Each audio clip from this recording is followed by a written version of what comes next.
বলছে আরে সেভ করে কালার করে দেন, আমি সর্বোচ্চ মনে করছি 500 টাকা আমি ওরে দিই। এখন ওখানে আমার কাছে 4300 টাকা দাবি করছে। কি ফেশিয়াল করাই দিচ্ছেন ভাই? আপনি কি মারছেন একটু আপনি দেখান তো। এগুলো বাজারে তো কত কত করে কিনে আনলেন আপনি? সৌদি আরবে টানা ৩ বছর জেল খেটে ফিরলেন দেশে।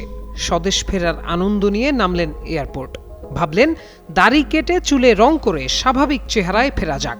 ঢুকলেন এয়ারপোর্টের নিকটস্থ আশকোনা হজ ক্যাম্প এলাকার এক সেলুনে, আর এতেই পড়লেন সীমাহীন বিপাকে।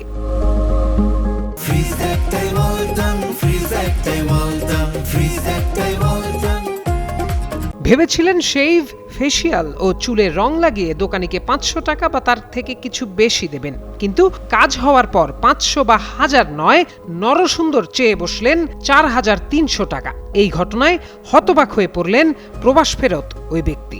আমাকে শুধু সেভ করছে আর হলো কালার করছে। এই যে কালার গ্রাম অঞ্চলে 200-300 টাকা দিই, সৌদি আরবে সেভ করলে হয়তো আমরা 20 টাকা 30 টাকা দিই। এখানে আমি সর্বোচ্চ মনে হচ্ছে হয়তো 500 টাকা নিব আমার থেকে, বা আমি আরো 200-100 টাকা দিই। উনি আমাকে বলতেছে 4300 টাকা। উপায়ন্ত না দেখে নরসুন্দরকে অনেক অনুরোধের পরও 2500 টাকা বিল দিতে হয়। দেশে ফেরার পর ভুক্তভোগীর কাছে ছিল অল্প কিছু টাকা, যার কারণে এই 2500 টাকা দিতেও হিমশিম খেতে হয় তাকে।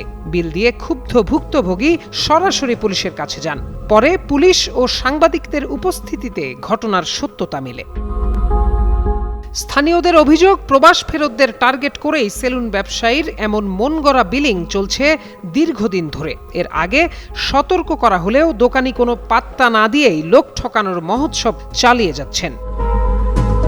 স্বদেশ ফেরার পর যখন খুশির মেজাজে থাকার কথা, ঠিক তখন এমন ভোগান্তি যেন দেশে ঢুকেই প্রথম ধাক্কা হিসেবে গায়ে লাগে প্রবাসীদের। অভিযুক্ত সেলুনের বিরুদ্ধে দ্রুত ব্যবস্থা নেয়ার দাবি ভুক্তভোগী ও স্থানীয়দের। প্রত্যয় দাস, যুগান্তর নিউজ।